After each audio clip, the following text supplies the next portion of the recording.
I think we now live in an age where tech has literally like equalized like the entry point for a lot of people who, you wanted to get into business and it was very difficult to do that.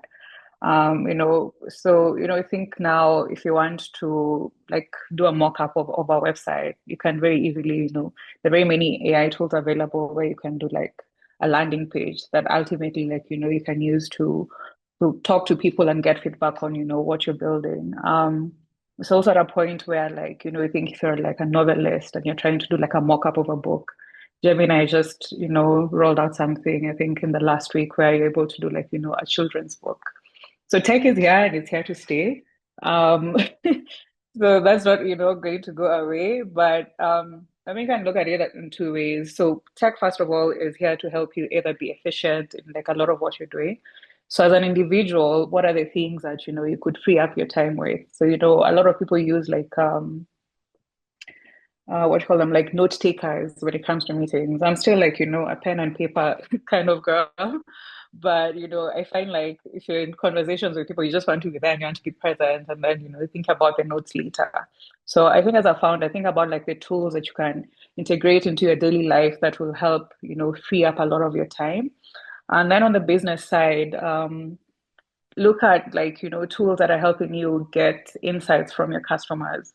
So if you're building businesses, if you're building a business, you have a lot of data that you might have on customers. There's tools like that table that can help you host all that data, and then you can like do what the techies call vibe coding to sort of like draw out very unique insights from your data. But then also think about like how your customers are interacting with this tech, because ultimately whatever you're building is for your customer. And if your customer does not understand what you're building, then ultimately it's not helpful to anyone.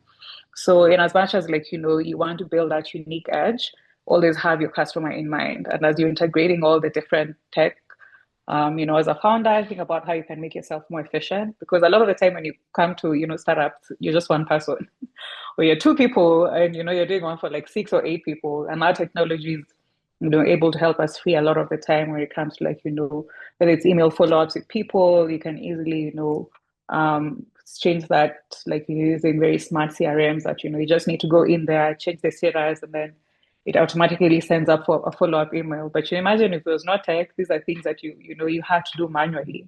But then as an individual, just see how you can make yourself very efficient. I find tech is also very useful when it comes to like, also like really knowing yourself, because there are things that we're good at and the things we're not good at. Focus on the things that you're not good at. And then for the things that you're not really good at, is there technology that is available out there that can help you, be better at it? Because when you combine those two, then literally you're unstoppable and like, you're what would call superhuman. But the worst thing you could do is just to ignore tech because I don't know who said this, but I've seen it a lot on like, TikTok and Twitter that, AI is not coming for your job if you use AI. AI is coming for the people for like, for the job where you don't know AI, you don't interact with it. So find those ways that you can either make your work efficient or the work that your business is doing very efficient.